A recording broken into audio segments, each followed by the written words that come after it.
Hello,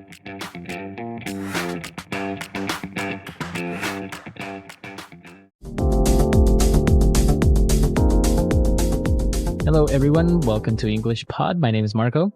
Hi, guys. My name is Catherine.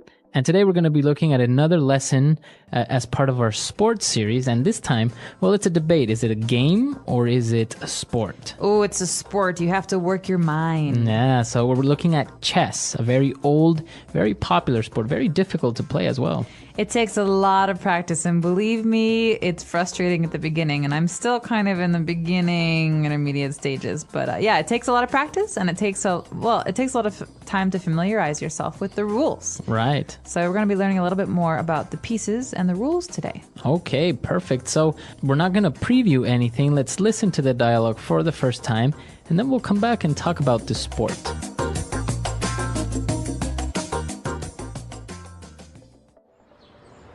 Bobby, come here. Look what I got you.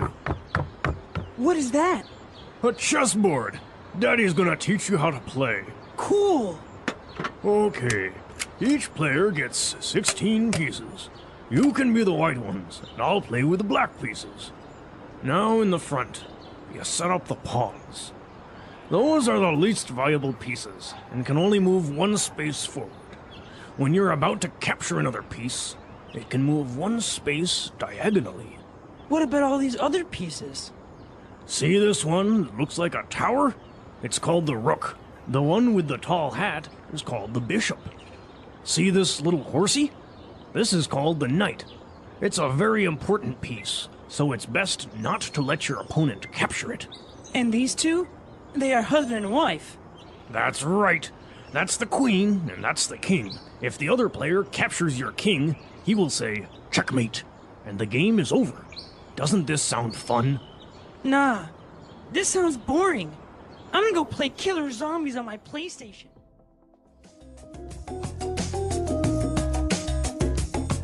All right, so the kid is obviously not very interested in learning how to play chess. Not at all. You know, the arts of these kind of slower games might be replaced very soon by video games. Yeah, I guess it doesn't really appeal to a little 9-year-old or 10-year-old instead of, playing something like this versus, shooting.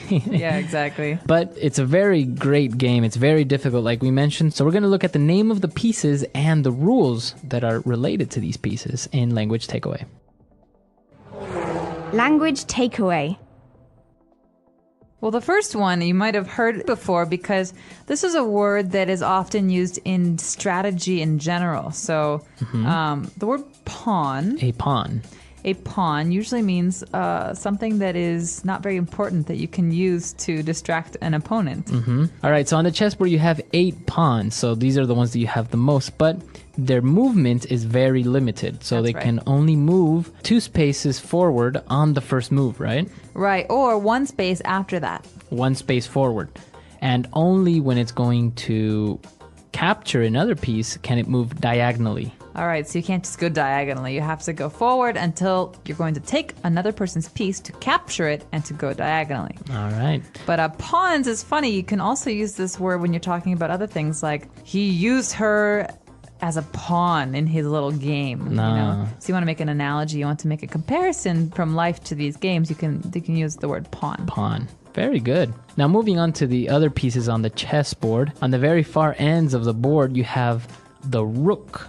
Okay, you got 2 of these, and they Right. kind of look like towers from a castle. And they're very important pieces, and Very actually my important. favorite pieces, because they're not very important at the beginning of a game, but at the end of a game, boom, boom, boom, you can do a lot of damage because they can go anywhere in straight lines. Right, so they can go forward, backwards, and to the sides, as many spaces as they want. The whole board, if The they whole want. board. Yeah, so easy pieces to forget about at the beginning, but they're very important. And now, next to the rook, we have the bishop. Okay, this is very different from the rook because the bishop can also go anywhere, but they can only go diagonally. Right, so only diagonally. They can also move 4 directions, but diagonally, right? Exactly. So you can go forward and backward, but it has to be at a diagonal slanted line. Okay. And now, next to the bishop, we have the knight. Ooh, the knight. So he's the one galloping on the horse, like those old stories of King Arthur we used to hear. But the knight can go in an L shape, and I've never Exactly. understood this. But It's weird. So it can move 2 spaces forward and then 1 to the right or 1 to the left. Or it can move 2 spaces to the right and then 1 forward. So it's very strange, but it always has to move 3 spaces and in the shape of an L. so I thought maybe he was the drunken piece. He can go forward a little bit, then thump thump. He kind falls of to the moves to the side. Right, so that's the knight. It's actually a very, very important piece as well. And now the 2 main pieces maybe of the chessboard, the queen and king. So the king is kind of sad. He can only move 1 space, but the queen is really the killer because she can do anything she wants. This is interesting, right? Why did they make it like that? The queen can move as many spaces as she wants in any direction. While the king can do the same, any direction he wants, but only 1 space. I don't know. I think there's some similarity between real life now. It's like the queen can do anything she wants and the king can kind of do whatever he wants. Well, maybe it has to do with the fact that he has to stay put and represent the country, and she can move around and move behind the scenes and has a little bit more mobility. Maybe. Who knows? So, but in the end, the most important piece is the king, right? Once the king is captured, the game is over. Exactly. So let's listen to today's dialogue one more time and slow it down a bit and find out if the boy understood any of these rules.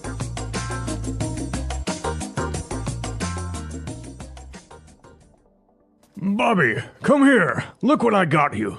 What is that? A chessboard. Daddy's gonna teach you how to play. Cool. Okay. Each player gets 16 pieces. You can be the white ones, and I'll play with the black pieces. Now in the front, you set up the pawns. Those are the least valuable pieces, and can only move 1 space forward. When you're about to capture another piece, it can move 1 space diagonally. What about all these other pieces? See this one that looks like a tower? It's called the rook. The one with the tall hat is called the bishop. See this little horsey? This is called the knight. It's a very important piece, so it's best not to let your opponent capture it. And these two? They are husband and wife. That's right. That's the queen, and that's the king. If the other player captures your king, he will say, checkmate, and the game is over. Doesn't this sound fun? Nah, this sounds boring. I'm gonna go play Killer Zombies on my PlayStation. All right, we're back. And now why don't we explain a couple of these phrases that we also use to explain the pieces. But let's look at some of these more in depth now in Fluency Builder. Fluency Builder. So, Marco, one of the first phrases that we heard was the phrase "to move diagonally" or a diagonal line, and so the pawns can sometimes do this, and the bishop can do this. But what does it mean to move diagonally? Okay, so basically a diagonal line is not a line that goes straight up, right? Straight up to the sky, for example, or to the side. Right? It goes at an angle, so it's maybe going at 45 degrees or 30 degrees. So that's a diagonal movement or a diagonal line. Exactly. The next phrase we have is very strange, and this one you might hear from parents or children. He says, a little horsey. Little horsey. So, in many languages, we have ways of breaking down words or adding to words to make them sound cuter. And this is one of those cases. So, for example, little puppy or little kitty or kitten. These are words to make things sound cuter. So, in this case, horse becomes horsey. Horsey. So I want to ride the horsey. It's a cute way of saying I want to ride the cute horse. Mommy, I want to ride the horsey. Exactly. So baby talk often involves having these rhyming words. Mommy, horsey, doggy, puppy. A doggy, exactly. Very good. So it's a cute way of saying something. And now when we were talking about the chess pieces, when another piece takes or gets a piece, you say it captures it. Okay, we say capture because, well, maybe it's a bit nicer than killing it, but Yeah. capture means taking and keeping for yourself. So we have a very popular game in America called Capture the Flag. Right, where you have to take each other's flag, right? You're stealing, You're stealing. essentially. Yeah. So yeah, this is the term that is used in chess, to capture another piece. Sometimes, like for example, in Spanish, we actually say like to eat the other piece. Really? Yeah, you eat it. That's weird. Well, we're a little bit more tame Yeah. in those English-speaking countries, but to capture is a very important phrase, and you're going to hear that in the news as well, because you can capture a person. You can capture a criminal. All right, and the final word, and the way that you end a game of chess, you say checkmate. Checkmate. Checkmate. Checkmate. So the game's over. Checkmate. Well, there's two things that can happen at the end of a game, and well, only one thing can happen at the very end of a game. But you're going to hear these two phrases. One is check, and the other is checkmate. So check means that I can take your king if I want to. Move. Right, it's in danger. It's in danger. But checkmate is the end all. This means this is the very, very last part of a game where you cannot do anything. I've trapped you, and I win. Right, very good. So the game is over when somebody says checkmate. Why don't we listen to this dialogue for the last time, and then we'll come back and talk a little bit more about this very interesting game. Bobby, come here. Look what I got you. What is that? A chessboard. Daddy's gonna teach you how to play. Cool. Okay. Each player gets 16 pieces. You can be the white ones, and I'll play with the black pieces. Now in the front, you set up the pawns. Those are the least valuable pieces, and can only move one space forward. When you're about to capture another piece, it can move one space diagonally. What about all these other pieces? See this one that looks like a tower? It's called the rook. The one with the tall hat is called the bishop. See this little horsey? This is called the knight. It's a very important piece, so it's best not to let your opponent capture it. And these two? They are husband and wife. That's right. That's the queen, and that's the king. If the other player captures your king, he will say, checkmate, and the game is over. Doesn't this sound fun? Nah, this sounds boring. I'm gonna go play killer zombies on my PlayStation. Pop quiz, Marco. All right. The word check and the word mate. They both have meanings in English, but put together, where does this phrase come from? What could it possibly mean? I have no idea. Why don't you tell us? Because I seriously don't know where it comes from. Okay, well, this is actually very interesting because I looked it up and I had no idea either because we've always just said this. Right. And it doesn't really make sense. So I looked it up on the internet and I discovered that the game of chess is actually a very ancient game. And it did not come from England. It did not come from France. It actually came from Persia. And in Persian, there are some words that kind of became the English words checkmate that mean the king is captured or the king is defeated. Right? Okay. So that's what it means. It doesn't mean the king is dead. No, it doesn't mean that he's dead. It means that he's been taken. Okay. And so over time, the Persian word went into Arabic, and Arabic became French and English, and then now we say checkmate. Checkmate. Okay, interesting. This is a very interesting word, and I'm sure everybody that's listening has a different translation for it in their own language. I know, for example, that in Spanish, we would say jaque mate. Jaque mate. Right. So I guess like jaque is something's in check, it's in danger, and then mate kind of like kill. So maybe it's probably not translated properly because as you mentioned, it should mean defeated or captured, not killed. The English Pod Audio Review. Listen to the meaning, then say the vocabulary word. On a diagonal, forward and to the left or right. Diagonally. A game in which each player moves 16 pieces across a board and tries to capture the opponent's king.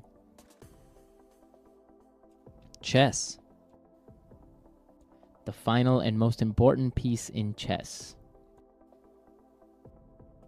King. Make ready for use. Set up. A very powerful piece in chess. Queen. Very useful or helpful. Valuable. A useful piece in chess. Knight. To take. Capture. A piece in chess that can only move diagonally. Bishop. The weakest piece in chess. A person or group without much power. Pawn. Not interesting. Boring. A piece in chess that can only move along straight lines. Rook. Describe situation in which king cannot move. Checkmate. Let's try that faster. Not interesting. Boring. A useful piece in chess. Knight. The final and most important piece in chess. King. Describe situation in which king cannot move. Checkmate. A game in which each player moves 16 pieces across a board and tries to capture the opponent's king. Chess. A very powerful piece in chess. Queen. To take. Capture. Make ready for use. Set up. The weakest piece in chess. A person or group without much power. Pawn. A piece in chess that can only move diagonally. Bishop. On a diagonal, forward and to the left or right. Diagonally. Very useful or helpful. Valuable. A piece in chess that can only move along straight lines. Rook. Now say the word and hear it in a sentence. Diagonally.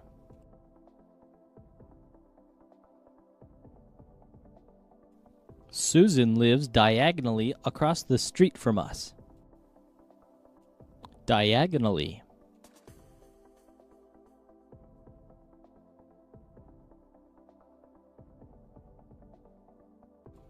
The bishop is a piece that can move diagonally as many spaces as it wants. Diagonally.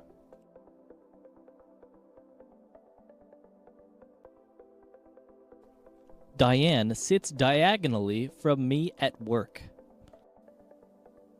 Set up.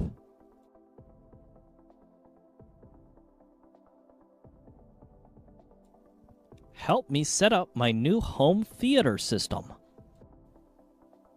Set up.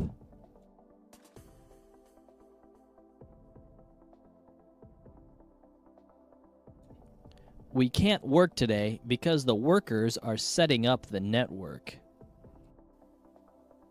Set up.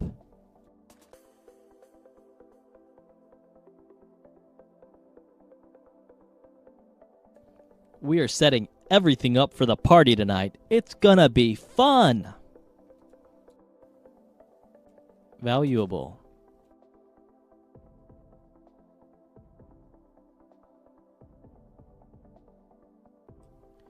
His house was furnished with valuable antique furniture. Valuable.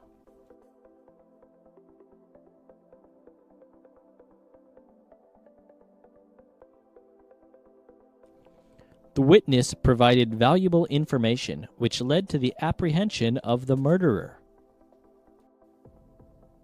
Valuable.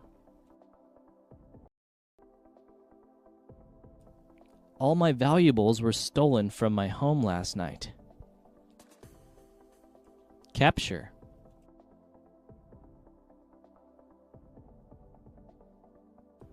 Oh no, you captured my queen. Capture.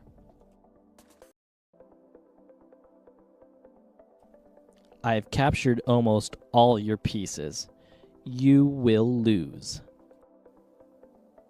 Capture.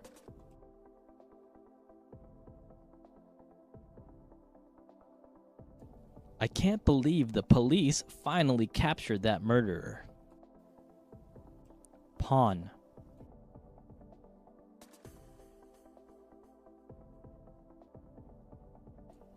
Germania was an underdeveloped nation that was a pawn in international politics.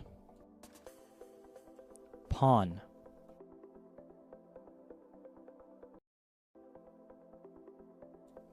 The pawn is the least valuable piece on the chessboard, but it is a very important piece.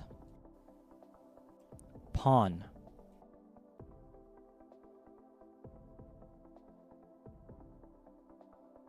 He used Sherry as a pawn in his evil game. Hello, English learners. Welcome back to another lesson here at English Pod. My name is Marco. And my name is Catherine. Hello, everyone. Today, Marco, what are we talking about? Well, today we are not really in the best mood. I know what you mean. We're kind of sad. We're kind of nervous. We're not feeling very well. Yeah, it's a cloudy day. Maybe that's why. The blues. The blues.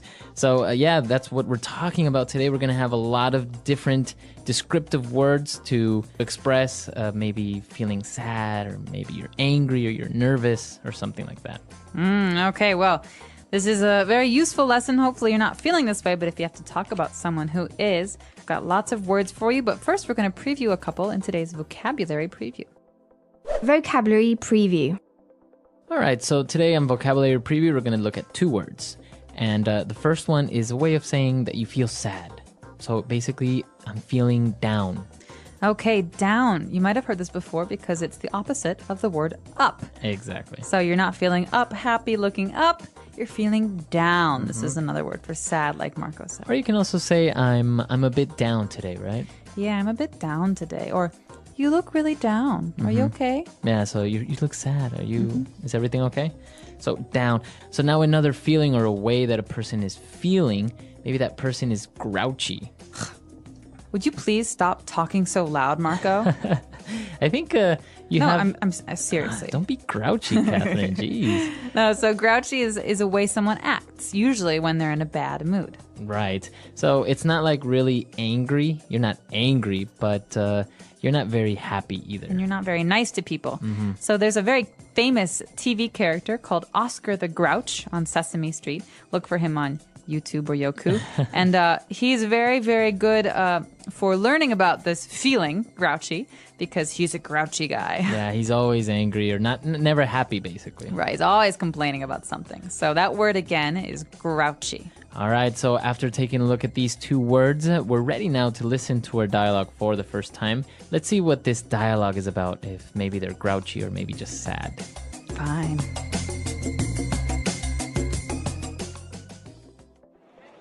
Okay, I'll talk to you later. Bye. Carrie, are you okay? You seem a bit down. I just got off the phone with my boyfriend. He's always getting upset and losing his temper over nothing. It's so hard to talk to him at times. Maybe it's just that he's stressed out from working or something. He does have a pretty nerve-wracking job, you know. Yeah, but he's always in a really foul mood. I tried to find out what's bothering him, or get him to talk about his day, but he always shuts down and brushes me off. Men are like that, you know. They can feel nervous, anxious, or on edge, and the only way they can express it is by trying to hide it through aggressiveness. I guess you're right. What do you think I should do? He wasn't always this grouchy, you know. Talk to him, try to cheer him up when he's down, and if that doesn't work, I say get rid of him and get a new one.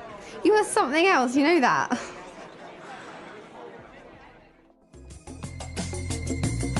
All right, so two girls talking about guys. I guess guys have a bad temper sometimes, right?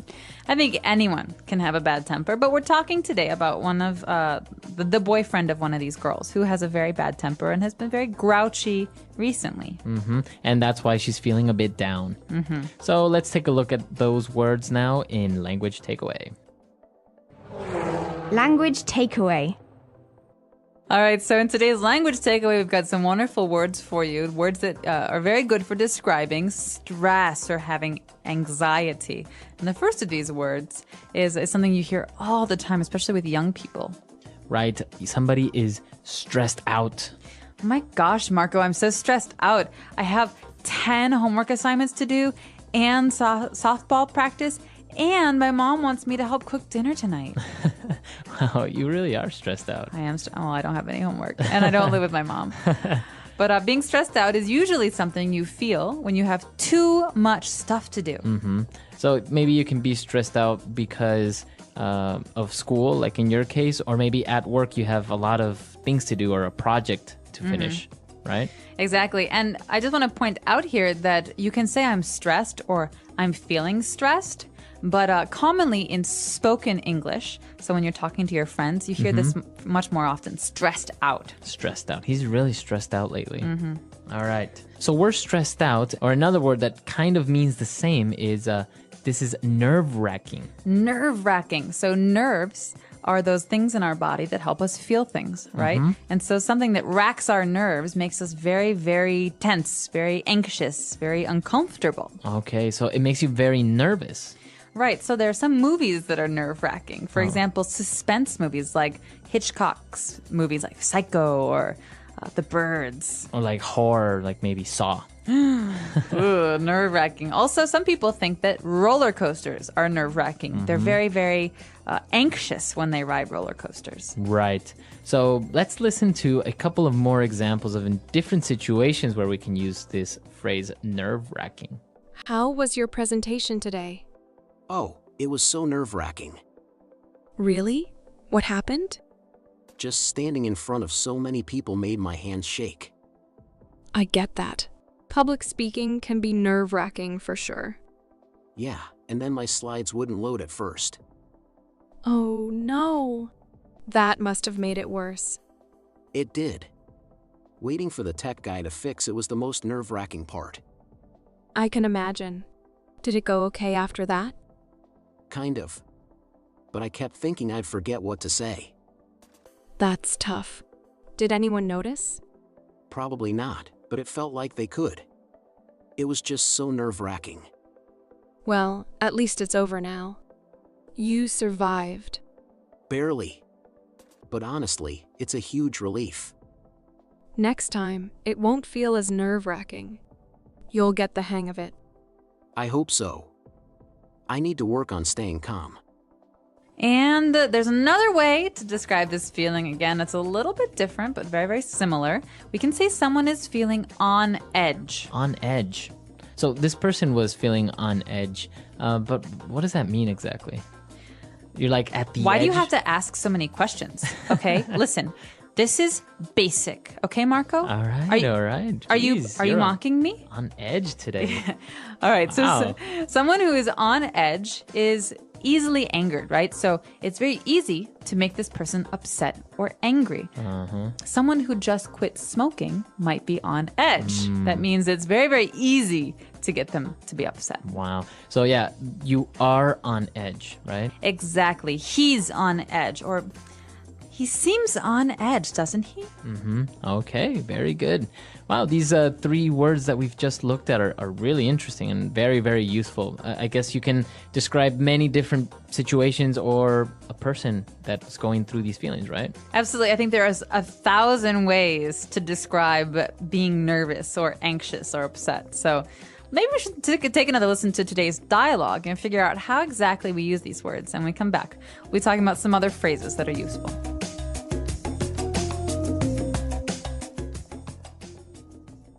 Okay, I'll talk to you later.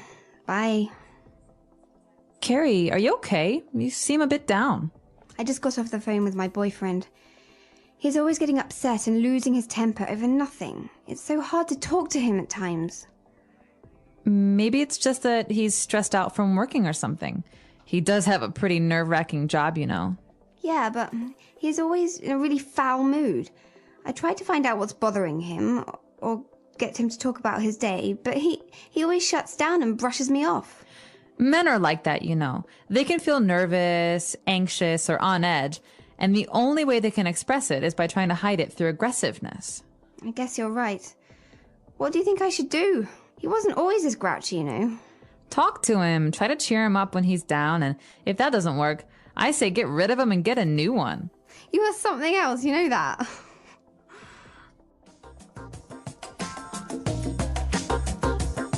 All right, great. So now that we're back, we can start with a couple of different phrases now on Fluency Builder.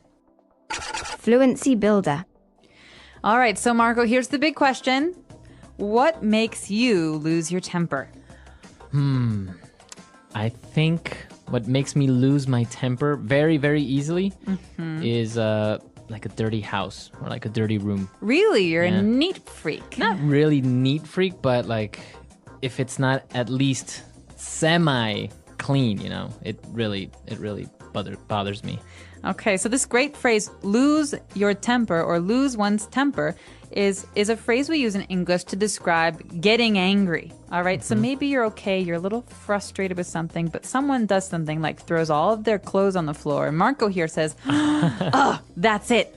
I'm tired of this. You're always throwing your clothes on the floor. And that's an example of Marco losing his temper. What about you? What makes you lose your temper?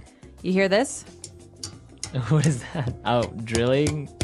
Construction? When hammering? people tap, tap, tap, tap, tap, tap, tap, or when they like stomp their feet, or like when they're nervous. When they make noise, yeah. And so slowly it's like, okay, fine, calm down. It's okay. Okay, no, seriously, stop it. Seriously. And then all of a sudden, I just can't stand it You anymore. explode. Exactly, so. All right, so that's what makes you lose your temper. I'll be sure to keep my eye out for that and not tap my Please pen. don't. All right. So okay, you lose your temper, and now there are situations sometimes where you need to brush someone off. All right, or when you get brushed off, and that's not very good feeling. But this phrase, to brush someone off, you've heard the word brush before. It's the word that we use to brush your hair or brush your teeth, exactly. When you brush someone off, it's like saying that you're ignoring them. Yeah, so you ignore them or you basically tell them to go away very subtly sometimes or very directly. Exactly. And so to brush someone off is to avoid their company. And so a lot of times when people are angry, they like to be alone, so they brush you off. Mm-hmm. So I could say, hey, did you want to go see that movie tonight? No, I can't. I have to do something tonight. And then Marco walks away while we're talking. He's brushing me off. He's ignoring me. Yeah.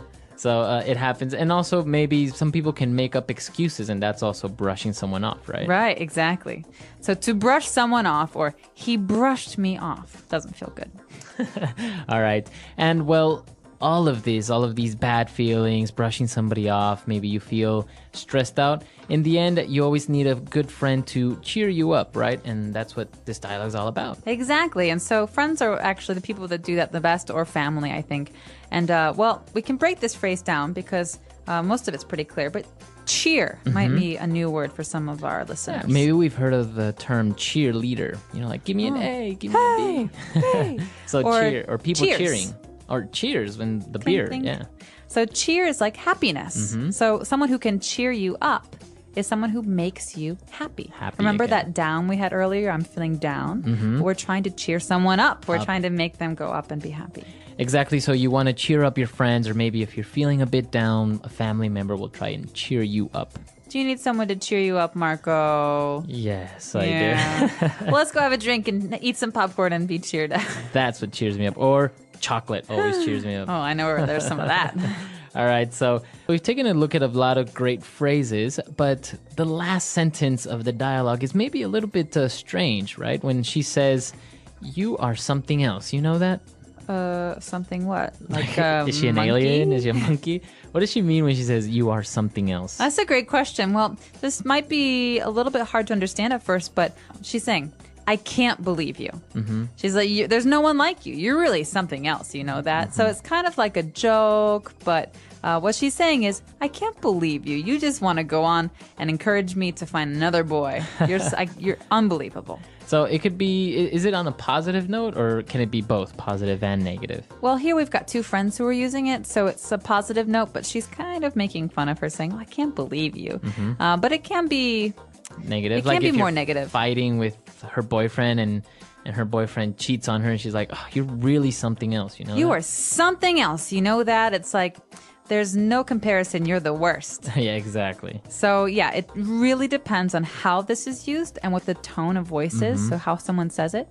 But in this case, I think it's kind of a joke, but it's a positive Right. meaning. Very interesting. It's very spoken English, as you say, because all the words that we see there, they're pretty simple, but the context or the connotation, the meaning is very, very different from the actual words, right? Exactly. All right, so let's listen to this dialogue for the last time, and then we'll come back and talk a little bit more.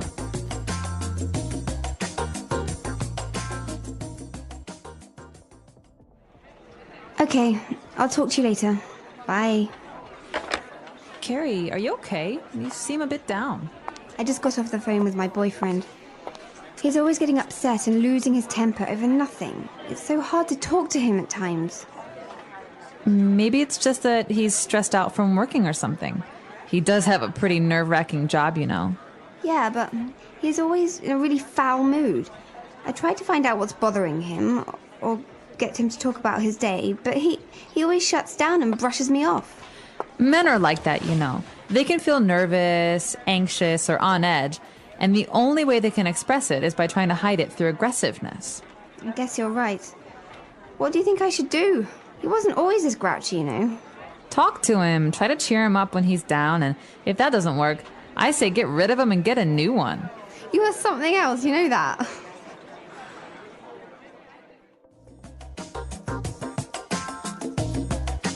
So, Catherine, are you a grouchy person? Are you happy? Do you have a bad temper?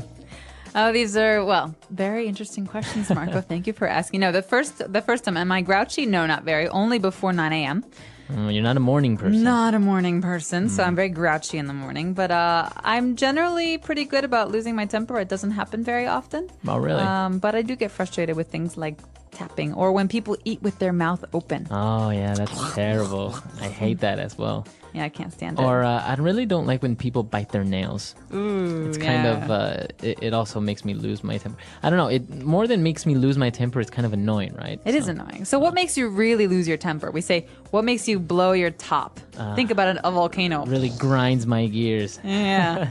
I would say the worst is when somebody lies to me, like straight in my face. Like, I know they're lying, I know you're lying, and they still just lie straight at me. I agree. So what's something that really cheers you up? Because we talked about like going out with a friend maybe helps you cheer up. But is there one thing, some kind of remedy? I like to go shopping when I'm feeling a Really? bit sad. Yeah.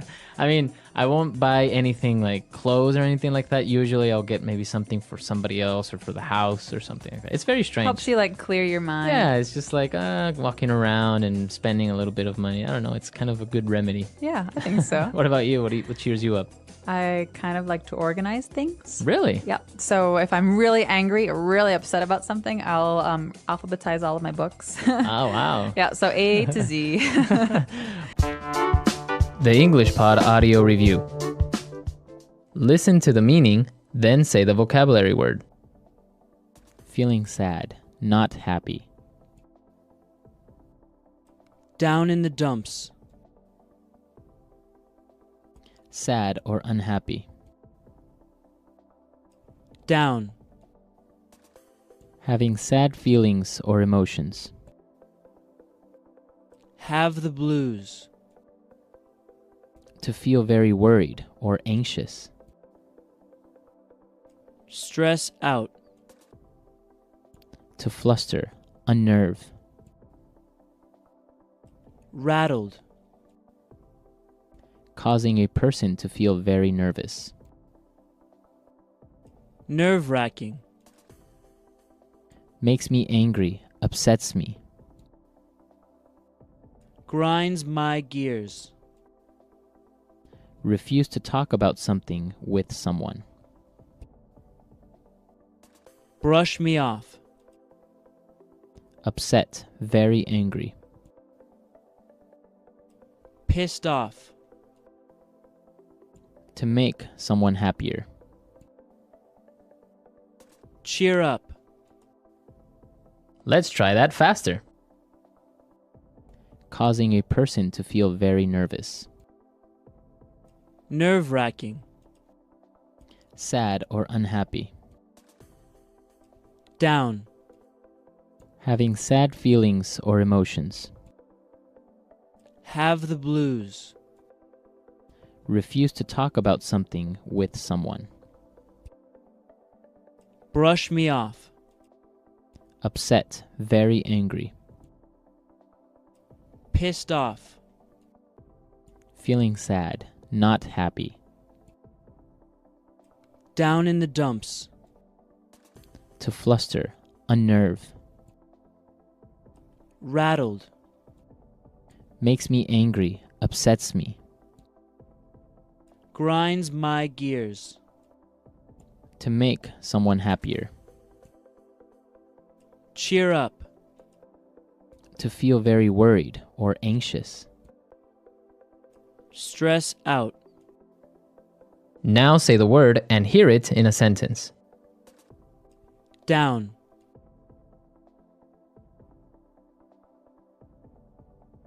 Ben is feeling a bit down today since his girlfriend broke up with him.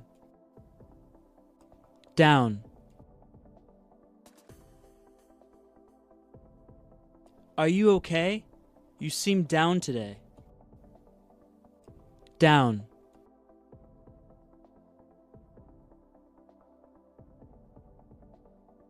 Whenever I'm feeling down, I go out with my friends and then I feel much better. Stress out.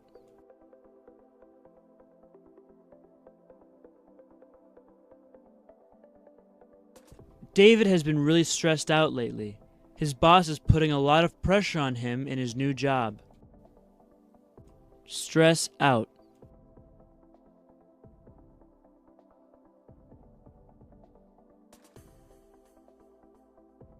I can't talk right now. I'm stressed out about this exam I have tomorrow. If I don't pass it, my dad is going to kill me. Stress out.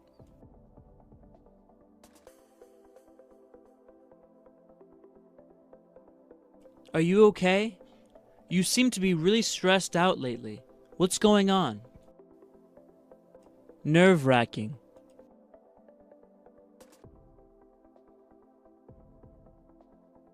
I think being a doctor is one of the most nerve-wracking jobs in the world. Nerve-wracking.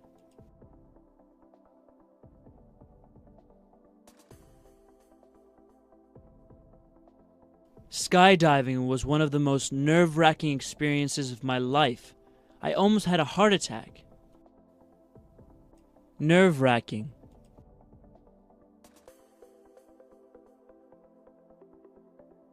The final match between Brazil and Italy was incredibly nerve-wracking.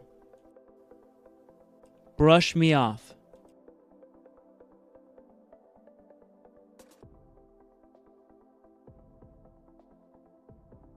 When she told me my project would be a better television film than a feature film, I thought she was brushing me off. Brush me off. I asked her out on a date many times, but she always brushed me off, making up some excuse. Brush me off.